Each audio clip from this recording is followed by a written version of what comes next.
First episode recorded under the new studio setup. It has to be this one. God. Hope you like the new setup. Hopefully it'll also help reduce headaches. That's part of the idea. But as you can see, we technically have more light in here. It's just a little more diffused. So, woo! Also, we're trying to re-implement the green screen for the chair. We'll see if that works or not. You'll probably see some green artifacts on the chair because there's only so much I can do, right? Anyways. This freaking episode. Okay, so it has been impressed upon me several times, actually, that I shouldn't assume everyone has seen all the works I've put out. Now, I admit I kind of have that mentality because I tend to remember most of the stuff I talk about. Most, not all. Every now and again, someone will say something in the comment section, and I'm like, I don't remember saying that. What the heck are they referencing? But for the most part, I remember most of the stuff I've already covered, including what I'm about to tell you. However, the off chance you haven't watched all my other Star Trek stuff, let me tell you about this thing called Lamentations. This is a concept I came up with for Threshold because the idea was the worst, what I considered the worst episode of an entire work, was something I found lamentable worthy, and I wanted to do something special for Threshold. So I did. Much later, when I was going through the TNG stuff, by that point in time, I'd undergone a lot of different changes in how I do the show, gotten a lot of different feedback from you guys, and of course I'd started working on the Babylon 5 stuff, and so when I got to TNG and DS9, the overall mentality had changed. At first, I wasn't 100% sure how to implement that mentality, and there's probably, I'd say, 2 episodes that should have been Lamentations in Season 1 of TNG that weren't. You can have fun guessing which ones they are if you'd care to, but either way, at the time I was trying to be more strict about how I used it, similar to how I did. You know, again, previously it was the very bottom 1 episode. Then it was, well, okay, let's be more restrictive about that.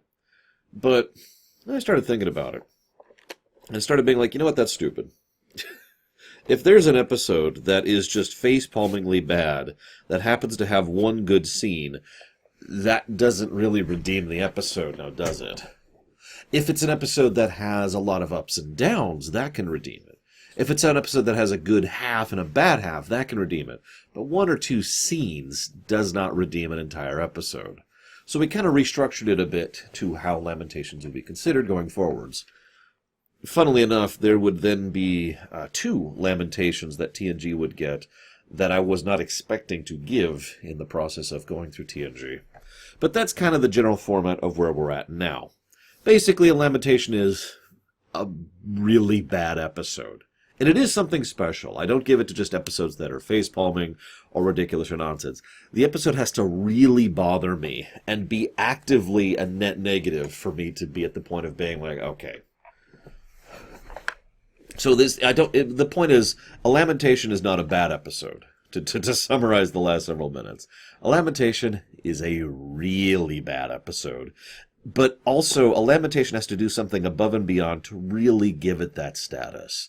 It either has to piss me off, or has to be actively frustrating or aggravating, or maybe it's offensive in some way, or maybe it's just absolutely stupid to a point where I can't even begin to enjoy it, or something, right? It has to go an extra step, or 2 or 3. Now, I'm already over here on the left, and there's already the candle over there, so you already know my thoughts on this episode. Funnily enough, this would qualify for a Lamentation even for the slightly relaxed rules we were using that got Justice a pass. Because there is nothing redeeming about this episode for me. Not a damn thing. So, where do I begin?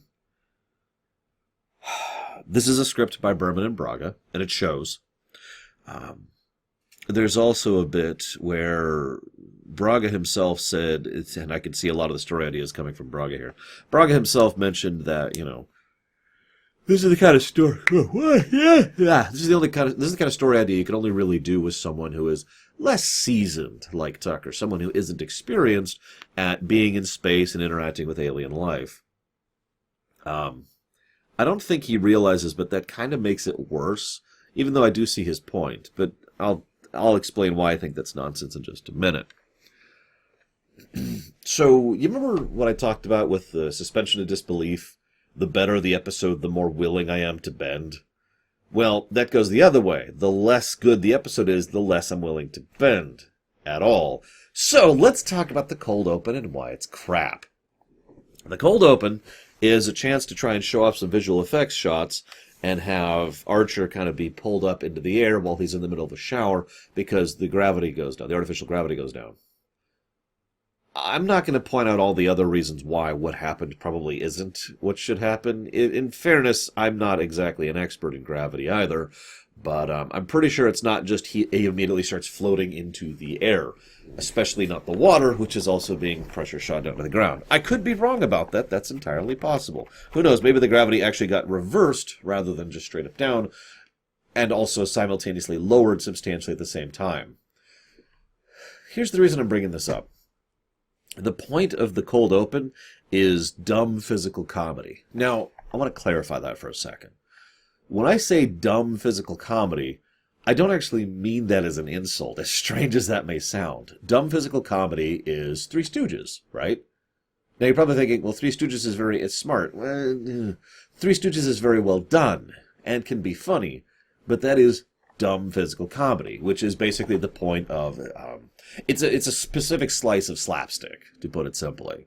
You're going for a specific slice of plonk, and that's the overall approach you're going for. And there is definitely an art to slapstick, as the aforementioned Three Stooges could tell you about. So, okay, I'm not automatically against this idea, and I'm not, looking at this like, okay, whatever. But the problem is, that's all it is. It's just a quick slapstick gag. Plonk! He fell on his ass. Oh, that's so funny. Oh, yes, what not? The problem is, most of this episode is that kind of not really funny. Now, I do have to mention that when there's something that's a comedy that you don't find funny, it's worse because you don't think it's funny. So it's kind of grating or boring, right? I mean, that's just how that is. There are certain things that humor is a widely diverse topic, and some things just don't appeal to some people the same way other things do. So that's fine. But my point is, this is not funny to me. And then also I feel it's a mistake, because all it accomplishes is a quick gag, when they could have done something a little bit more interesting. Remember, this is the cold open, and the cold open is supposed to do one of two things. Either to give you an insight into the type of episode you're going to be watching, or to try and give you an insight into the type of show you're watching. As I've talked about many, many times, again, trying not to repeat myself too much, but I am trying to repeat myself because people keep telling me I need to repeat myself more. When you're watching a cold open, it probably helps that I do these in chunks. So I remember what I talked about like yesterday, but for you it's like 2 months ago. So anyways, cold opens are for people who have never watched the show before and are getting interested in it, or for people who have watched the show and to keep them interested in this specific episode, right? So, plonk, you could see why that would only appeal to a specific subset of people in both categories. And, well, this is a good time to mention something. This is the episode Mom and I left this show on. I told you I'd be keeping an eye out for it.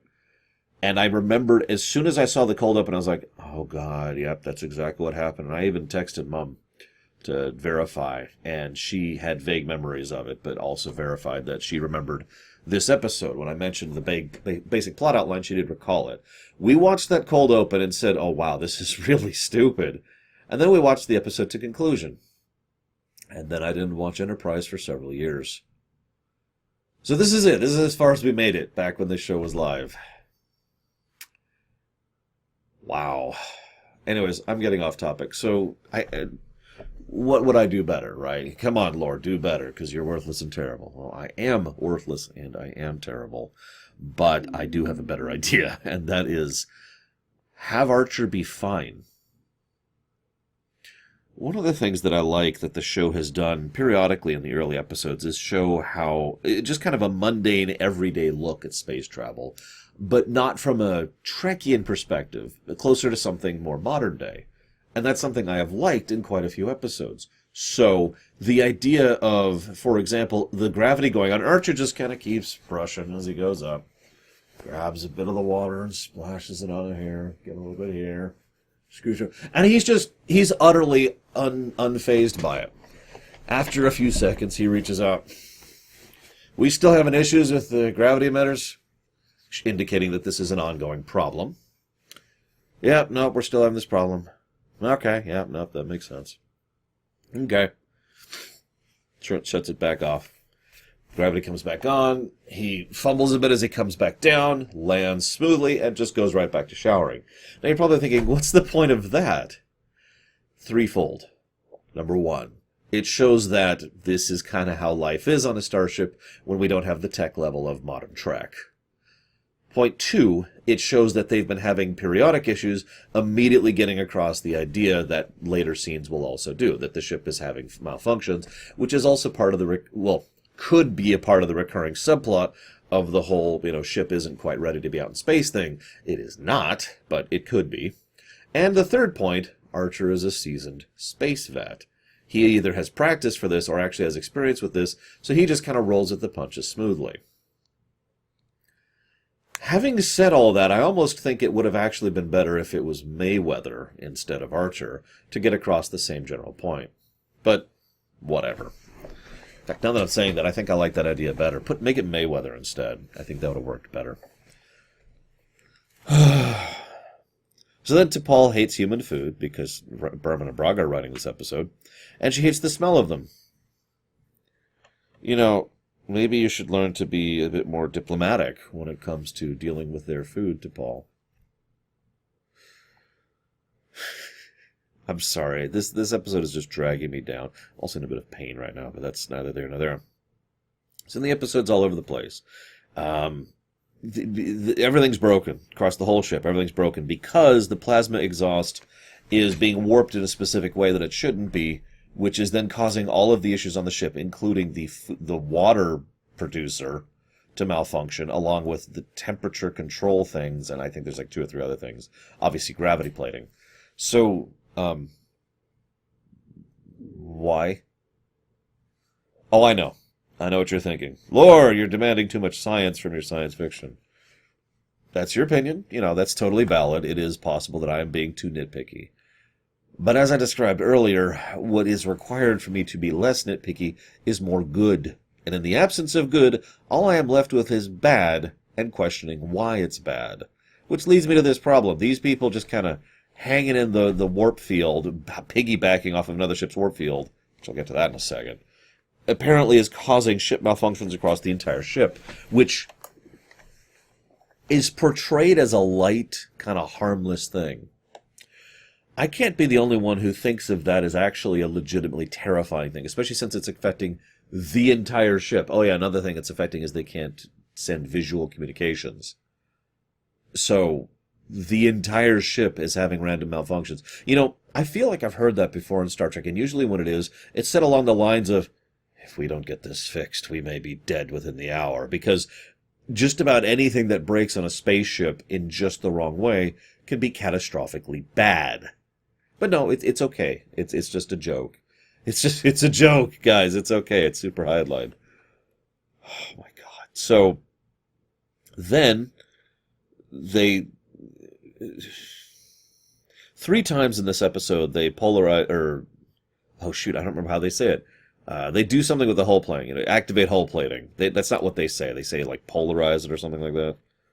I don't remember how they say it, but either way, the way they say it and the way it is presented, each time they do it is raise shields.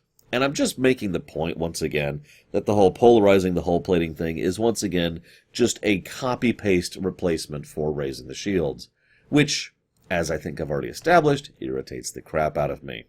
The fact that they do it 3 times in one episode just kind of adds fuel to the fire of why this episode sucks. Then we find out that a ship is cloaked in their field. I'm going to pause a moment to talk about that. One of the things that Star Trek has passively portrayed throughout the course of its existence is the idea that cloaking technology is a bit of a Cold War. That's not a great... it's an arms race. It's an arms race, specifically. Because the cloaking tech starts off really bad, all the way back in Balance of Terror, which I believe is the first time we see cloaking tech in Star Trek. There might be an early one, and I haven't covered TOS yet, so I'm not sure, but I know for certainty they brought in the cloak in Balance of Terror. It was actually really easy to bypass that cloak as long as they knew the ship was there, and therefore knew to be looking for it. They had no problem following the ship up until they lost it, which was the big catch. So, the whole submarine episode. I love Balance of Terror, by the way. At least by memory. Again, haven't gone back through that yet. So, okay, cloaks are pretty easy to bypass a few dozen years from now. Sure. But if you go a little bit past that, you notice that the cloaks get better and better and better. Even through TNG and DS9, cloaking technology slowly improves over the course of those shows. What's funny is, of course, the technology to detect those cloaks also improves. And they actually use specific techniques in early TNG, and later in TNG reference those techniques as no longer being valid, so they have to come up with new techniques. Now, all of this makes perfect sense. Again, arms race. I'm with it. What's important is this ship here has a reasonably advanced cloak that the only way they are able to detect it is because they already know exactly what to look for, and otherwise they would have never noticed it. In fact, if they never realized that their plasma foe was being screwed with, they never would have found them.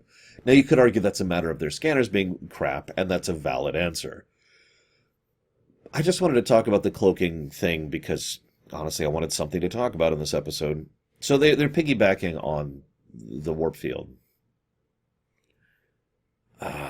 I feel like I've already said this with regards to Berman and Braga's writing, but they have this tendency to skip ahead to the good part and completely bypass any logic or reason on how they get to that part. I want you to think about this for a second. I want you to think about the reality of being a ship that is not capable of going faster than light, then finding another ship that is, and being able to piggyback on their warp bubble, okay? Actually picture what would be involved in making that happen. And the ridiculous odds of finding a ship at all in range of your not faster than light drive while you are trying to inch your way to them and their faster than light drive. Also, I hate to skip ahead, but as we find out at the end of the episode, they are about a month away from their home at full impulse. Now, if you don't understand why that's significant, that means they're basically right next door. A month at impulse, a month at sublight drive, is really, really close in interstellar terms. This is probably, honestly, they could probably have gotten there at warp in, I don't feel like doing the math, and I didn't in my notes, very quickly, even with the much slower warp drive. Even going the speed of light is going to substantially lower that trip, right? And again, this is something that will actually come up in a future episode of Enterprise Season 1, so it's not like I'm just talking out completely out of my arse here. So this makes no sense. Let me just skip ahead. This makes no sense. And again, I'm not willing to give them flack on this, or slack. I keep doing that. I'm not willing to give them slack on this because the episode hasn't earned it in any way. So then they go over to this tiny ship. Now you're probably thinking, all right, Lord, now what's your problem? Well, the ship is really small. Now, what is one of the more universal standards of technology? Improving technology in many ways doesn't just mean making it more efficient or making it be able to do better things. It means making it smaller. This thing right here, for those of you listening to the MP3, I'm holding my phone. This thing right here literally has greater processing power than the first computer I ever owned, which is an old 4633. And that is in many ways due to, obviously, technology advancing, but I actually can't think of what it's called, micronization or whatever. When parts are made smaller and more efficient so they can do more with less, right? Hell, I'm pretty sure the battery in that thing is better than the batteries in just about anything from the era I just referenced that I had access to. Certainly had better than my Game Boy did, that I didn't own because I never owned a Game Boy, but you get the idea.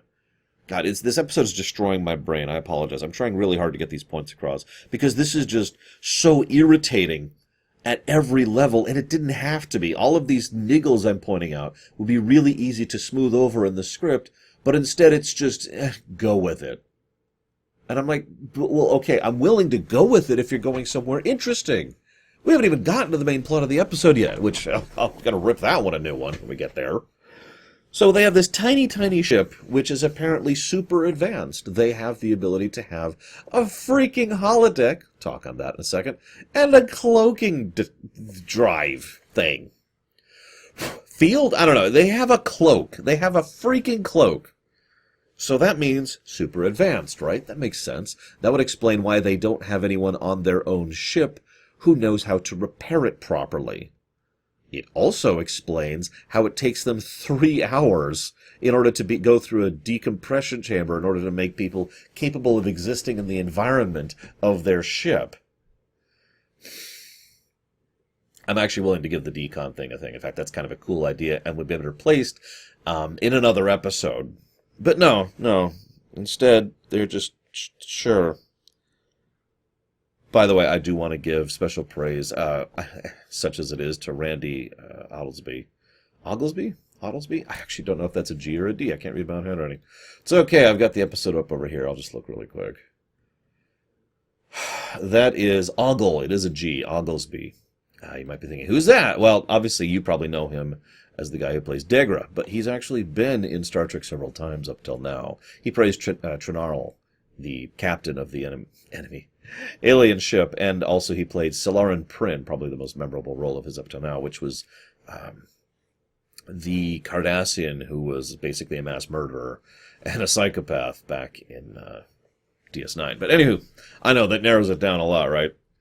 So Tucker's all wonky, and what happens is several minutes of wasting my time. And I know you could level the same argument at me. I'm just wasting your time, and I do apologize for that. But what happens is nothing. Nothing of interest, nothing engaging. It's just Tucker's all wonky. So they're like, you should go do this to fix your wonky. And he's like, no, I just want to get to work. Okay, wonky, wonky, wonky. Wonky, wonky. I can't do this, Captain. I'm too wonky. Okay, well, maybe you have to do this because, you're wonky. Hang on, let me talk to the enemy captain. It's okay. Now, this is actually important. It's okay. We do this a lot with other species. We have a lot of experience with alien species. That's important. Remember that for later, okay? So these people have plenty of experience with other aliens and know what they're doing, and so they're like, here, go lay down, and he's finally like, okay. And the only reason, near as I can tell, that this whole scene exists is so that Janeway can give a no, that's an order, which he does, and then once he gives the that's an order, Tucker goes off and lays down, and there we are. This then leads to a weird pseudo-sex scene. I shouldn't call it a sex scene. The scenes between Tucker and the woman who played the Talaxian back in Voyager are clearly, in terms of the tight camera angles and the angles they use on those tight cameras and the music choice they do and the way they talk, it's designed to be that pseudo fake faux romantic thing. Oh, they're falling for each other, that kind of a thing, right? Sure. Now, this is, you'd think I would complain about this, but actually, as absolutely weird as this sounds, the idea of two people just having an attraction to each other and admitting it and then just kind of moving on, I'm fine with that. But I do want you to remember that they don't, that he doesn't do anything about it. He clearly is attracted to her. He finds out she's attracted to him, but he is, in his own words, a complete gentleman. And he is. So I'm kind of with that, actually. It's one of the few parts of the episode that doesn't piss me off. So he goes to fix it, because naturally these super advanced aliens have no one on board who can fix their thing, but a guy who's never even encountered their species before can fix their engines no problem. I'm okay with Tucker being brilliant with engineering. I really am. All the Star Trek engineers are always super brilliant. Sure, okay, fine. What irritates me more is that they have no one who can even come close to his capability of repairing their ship. Okay, so this then leads to 18 minutes. We're 18 minutes into this 40-minute episode.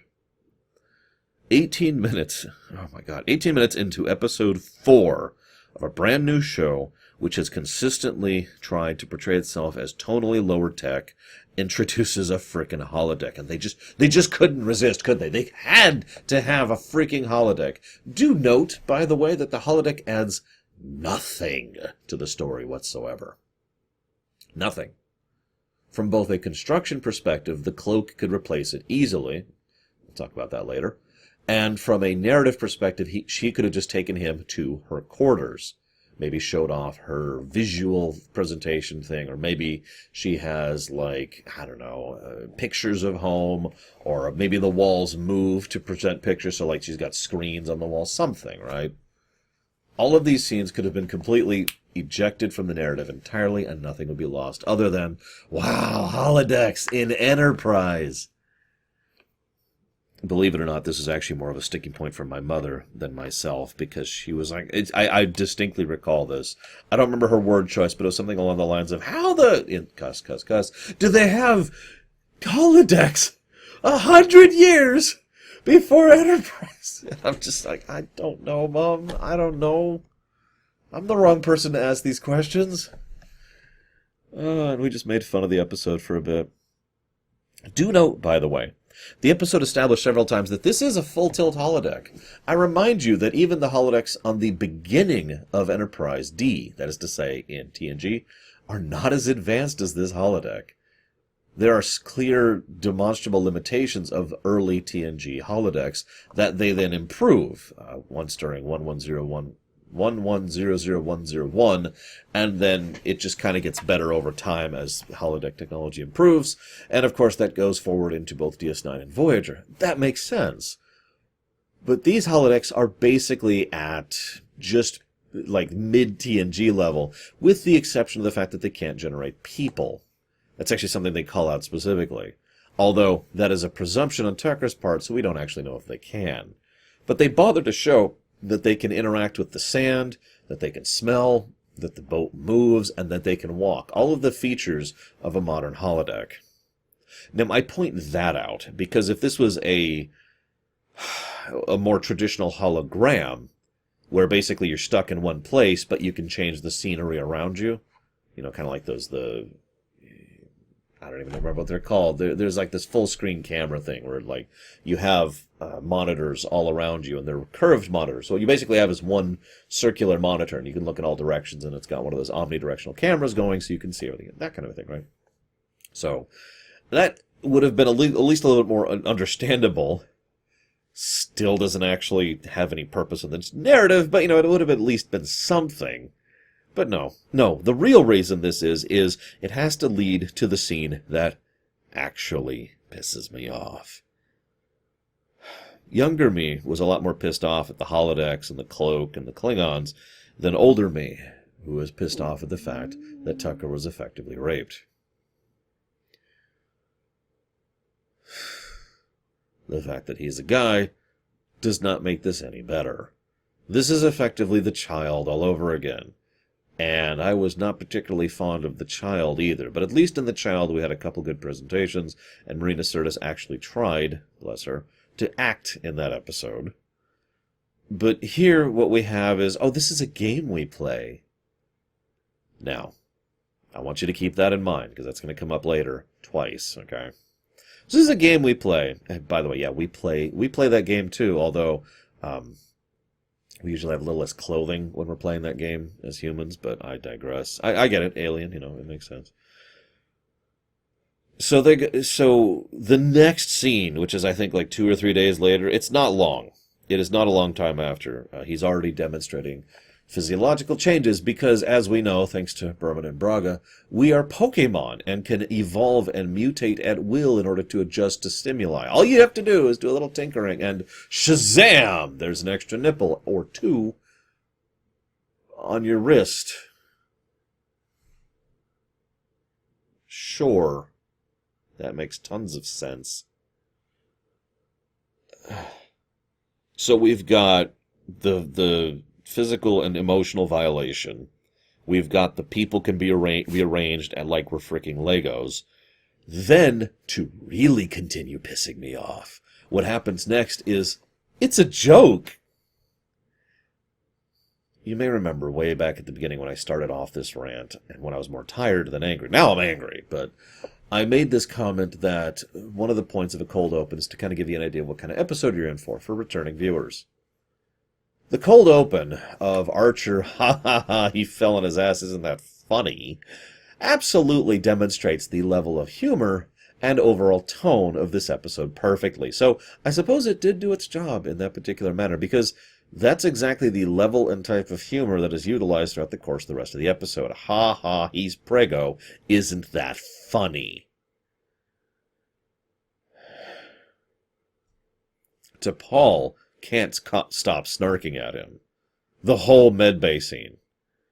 Archer, several times, is like, Trip. Now, what's interesting about this is Trenier plays Tucker straight, whereas Bakula and Blaylock are playing, more like, yeah, sure, if you know what I mean, and just ribbing him the whole time. But Trenier plays it straight. He actually gets upset at the idea, do you think I would jeopardize my career over 3 days on an alien vessel? Now that actually stuck with me. This is the one bit that, under the old system, might have salvaged this episode. Might, maybe. Because it's still not the full scene. The scene still pisses me off, but at least Trenier is trying, as Tucker, to portray this as legitimately as he can. To go back to something that happened with Harry back over in Voyager, Tucker cares about his job, his position, his career, and most importantly of all, being out here and doing this enough that he would never endanger that just for a quick romp. And he makes that clear, not in a joking way, but in a serious way, as if he was actually on an actual TV show that was supposed to have actual quality to it. I can forgive him for misunderstanding the circumstances. And that kind of stuck with me. It also stuck with me because it really helps to hammer in one of two facts, and I'll let you decide which. Either Tucker is monumentally stupid, or he was violated. Take your pick. I suppose it could be both. But my point is, when they interrogate him, because that's what it is, about the entire situation, he repeatedly and consistently insists that he did nothing wrong. After extensive discussion, he finally considers the rock thing. That's true, I did put my hands in the rocks for a few minutes. But that's it. That's all that happened. Now that's important, because that means to him it was something so amazingly innocent and unnoteworthy that at no point did it occur to him that it might be related to the fact that he is now pregnant. Now, again, this could entirely just be bad writing, and that would just make him very stupid. But if we were to play this straight, which the episode is certainly half trying to do, what that means is he was coerced into doing something that he presumed automatically was very innocent, because he would never jeopardize his career under these circumstances to do a quick dalliance, even with someone he found attractive. That's more the thing that he would entertain in thoughts. But he would never actually do anything he felt too much. Never kissed her. Never even held hands with her. Just noped right out of that. As, to be honest, he probably should do. And under those circumstances, he was coerced and manipulated into doing something that was actually, in fact, incredibly intimate. He just didn't know it. And when I phrase it that way, you probably understand why this pisses me off so much. So, this then leads to another stupid scene, where we find out there's this bit where he's going up and down a lift, and he complains about how it doesn't work for a child. Ha ha, he's thinking about the safety of kids now. Isn't that funny? It is portrayed as a joke, and by a joke, I mean, Neelix is bad at cooking. And no, I'm not going to explain that one. You're going to have to actually get that one for me to... Yeah. But it is done in the exact same style. He's bad at cooking. Then, he talks to Dillard, I think is the crewman, and he says, look at this handrail. Put your hand on the handrail, you go up. It'll take your fingers right off. Dillard's response is, why would you ever lay your hand on that? I want to stress that a period of less than 6 seconds has passed between him calling it a handrail, oh, and by the way, it's used as a handrail in the very scene, and the guy asking, why would you ever put your hand on a handrail? What? Now, what's funny is what Tucker is talking about is actually a legitimate safety violation. We here in real life have rules that we have developed over the last about a century or so that would say that's not cool. Because it isn't. Tucker is absolutely right. That is amazingly unsafe. OSHA, hello? Then we go to a half-dinner scene where he's freaking out because everyone's like, ha ha ha, he's so funny. Archer can barely contain his laughter, and at several scenes, Bakula is either directed to or of his own volition decides to put like a half laugh as he's trying to portray this seriously. But it's just so funny that his best friend has been physically violated. I want you to imagine, just for a moment, the child. I know, bad episode, you don't want to think about it, but bear with me, okay? Season 2, TNG, The Child. I want you to imagine for a moment that instead of it being played as a drama, which it was being portrayed as a comedy, which this is. Now, how would that make that episode in terms of quality, in terms of how you feel? How would that change that? If Riker was just like, sorry, Troy's pregnant. And everyone's just kind of making fun and snarking. Think about it.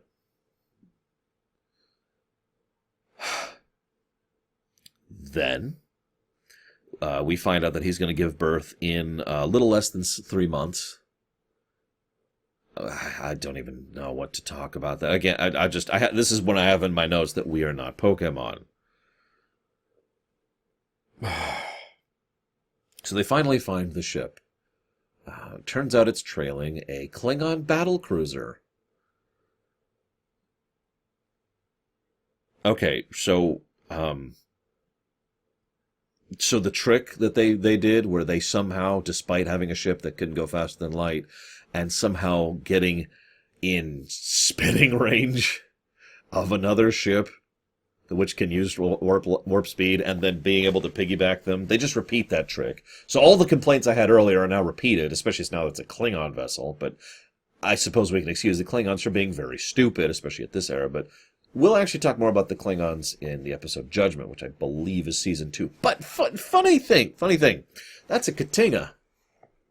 Now I know what you're thinking, Laura, you're an idiot. No, that is a Katinga. That is actually a copy-paste of the exact same digital model they used from Deep Space Nine, which is why it looks kind of weird on the Blu-ray, because it's a DVD quality thing that was being done for a lower resolution show that was copy-pasted into this one at the last minute. Now, I hate to bash this point on, but that really stuck with me, so I decided to look it up. Turns out, this is actually interesting. I've got the whole article over here, and I honestly recommend you look up the D4 class concept. There's actually a surprisingly large amount of information about this. I first actually became aware of it thanks to Star Trek Online. The Koratinga class, which is actually a ship you can get in STO, and I actually flew around in one for a bit because I think Katingas are kind of cool looking. So, sure, why not?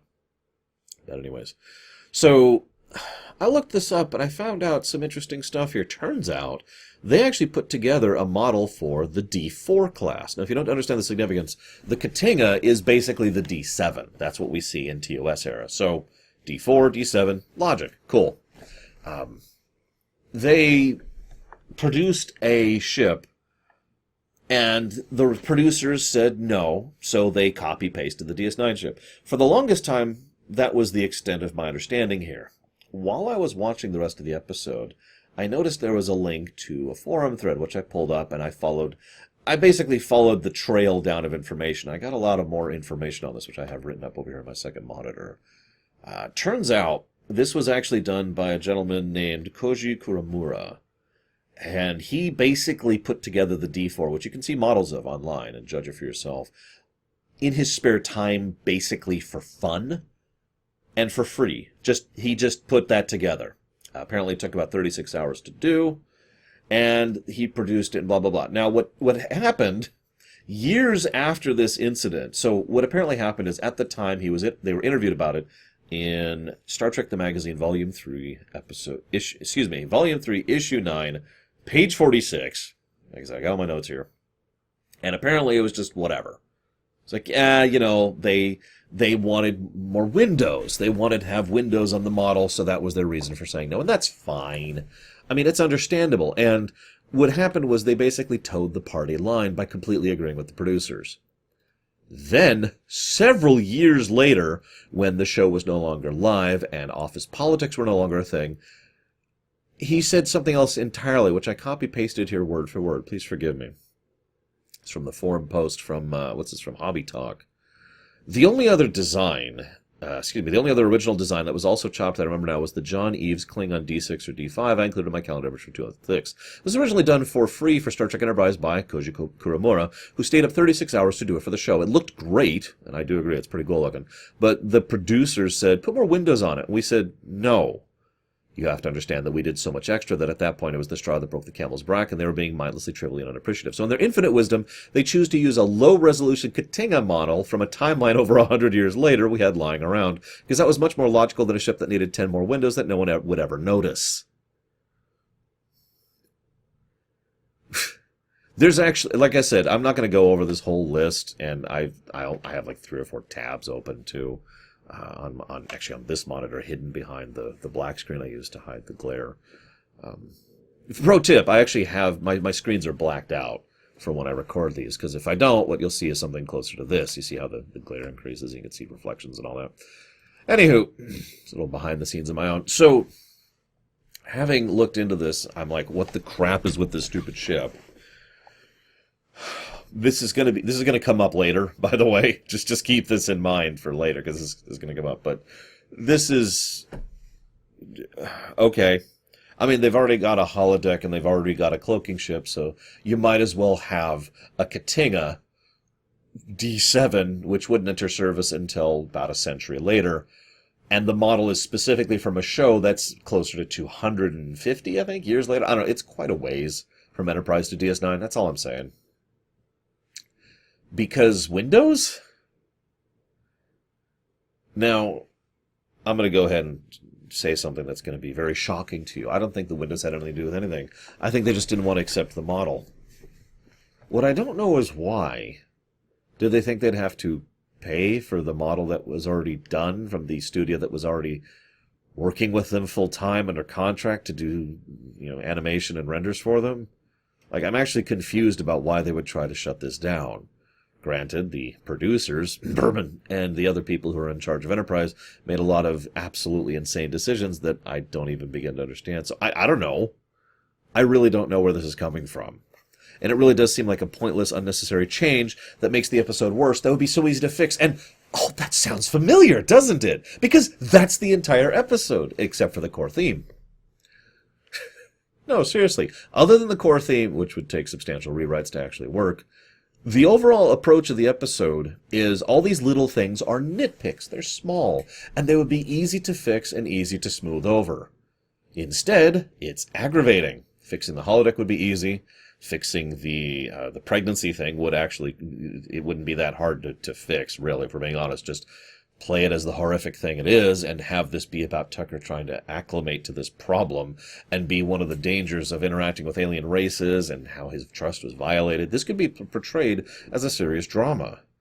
Now, I still don't think they should, because I still don't think this should be a plot point, but at least they could do something with it. Anyways, they approach the Katinga. Polarized. It is polarized the hull. I wrote it down. What do you know? They polarized the hull because they're stupid. The Klingon ship fires at them because Klingons in this era are actually really stupid. I know a lot of people... I shouldn't say that. I know several people do not like what became of Klingons across TNG and DS9. All of that was under, basically, Ronald D. Moore. I've talked about this before. He basically is the reason Klingon culture is what it is. Now... I like it, because I like what they did with the culture, and the fact is, it's not portrayed in a positive light. It is portrayed as a dying empire in the last gasps of its existence. I mean, I hate to agree with Ezri Dax yet again, but the Klingon Empire is going out, and it probably should. But one of the problems I remember, and we'll see if this is true going forward, is that the Klingons are so nonsensically warrior-focused in Enterprise that it actually bypasses believability. Again, we'll judge that as we go. But either way, they naturally attack on sight because they're stupid. And Archer, who is a moron, then tries to reach out and argue that it's okay, they're harmless, but I need to talk with them. He isn't diplomatic. He actually gets demanding during the conversation, and he in no way tries to assuage any concerns the Klingons might have, or in any way try to actually reach out to them or reach some kind of consensus or negotiation. In short, he doesn't diplomatize, he just talks. Once again, we are seeing that Archer sucks at his job. Funnily enough, T'Pol then comes up to the plate and knocks it out of the park by pointing out not only that they owe him, but it would be doing a great honor to listen to his advice on this one. This is, if I'm not mistaken, the first inclusion of fake honor within the course of Enterprise, and I will again be paying attention to that as we go. But it's interesting how once again T'Pol is the better captain. So then, he's considering, and naturally T'Pol's entreaty can't possibly be enough, even though, by all accounts, it should be.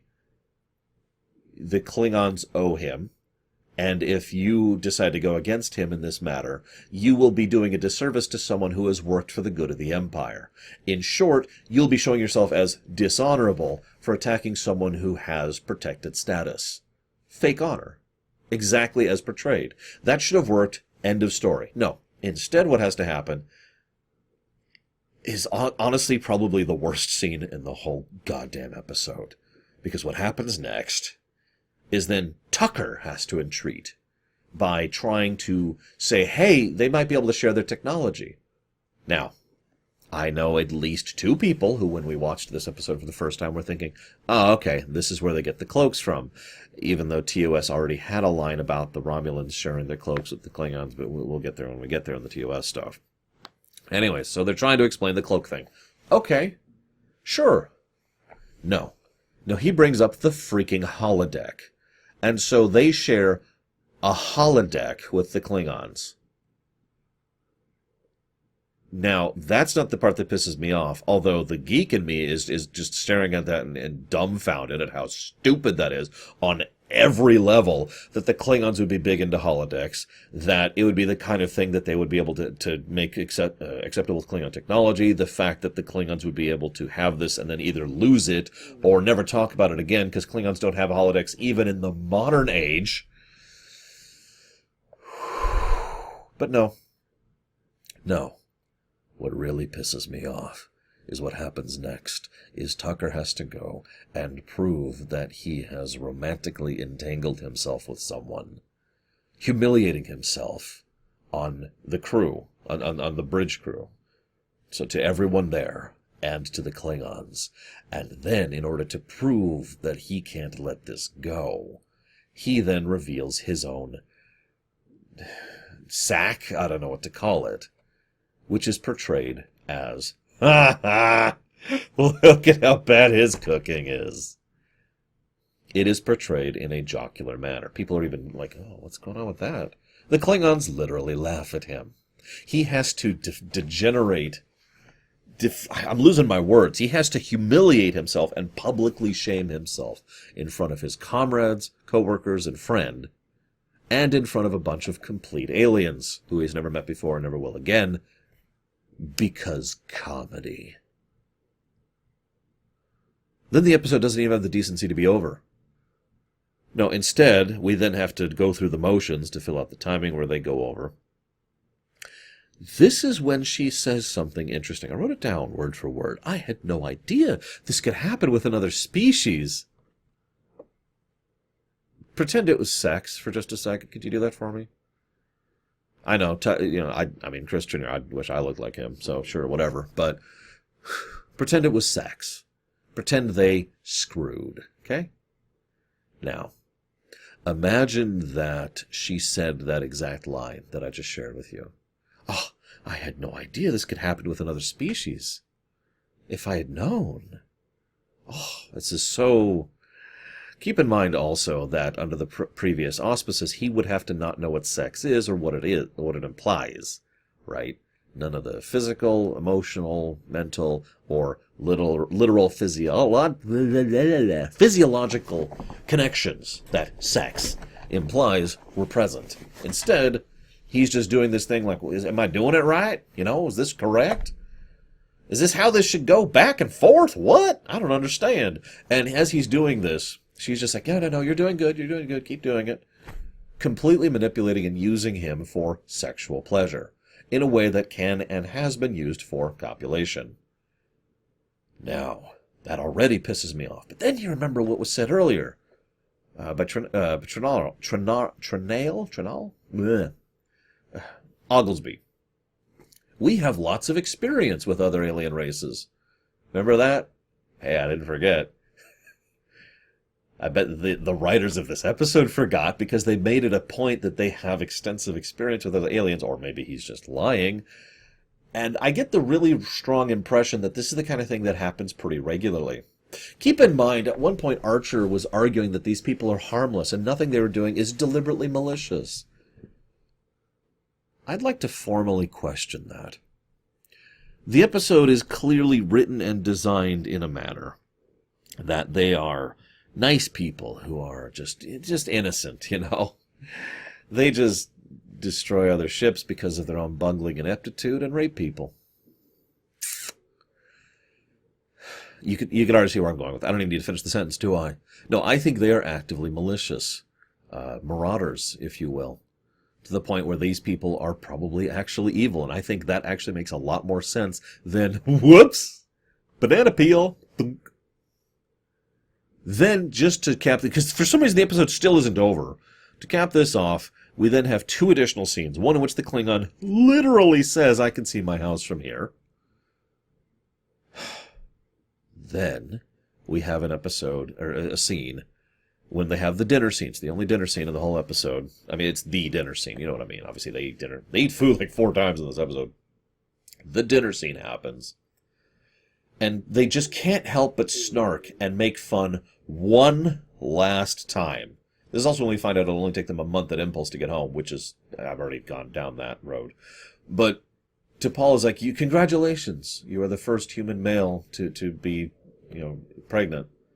Which, first of all, just means that she's never heard of Arnold Schwarzenegger. But second of all, ends the episode on a comedic note. Screw this episode.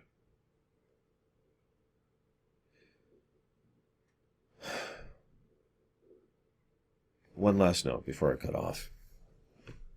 I don't know if you know this, but I don't go seeking out Lamentations. I know, shocking. I don't want to give episodes lamentation status, and I don't enjoy discussing these things and what they... I mean, there's a certain value in discussing what to do wrong. There is. It's one of the reasons why in my review series, for games, I actually enjoy reviewing bad games, certain bad games, because it is an interesting exercise in discussing exactly what not to do. But this episode, if it's not obvious, has drained the crap out of me. I might have to take a very small break before I move on to the next episode, because I hope you've enjoyed my thoughts. I'll see you guys next time.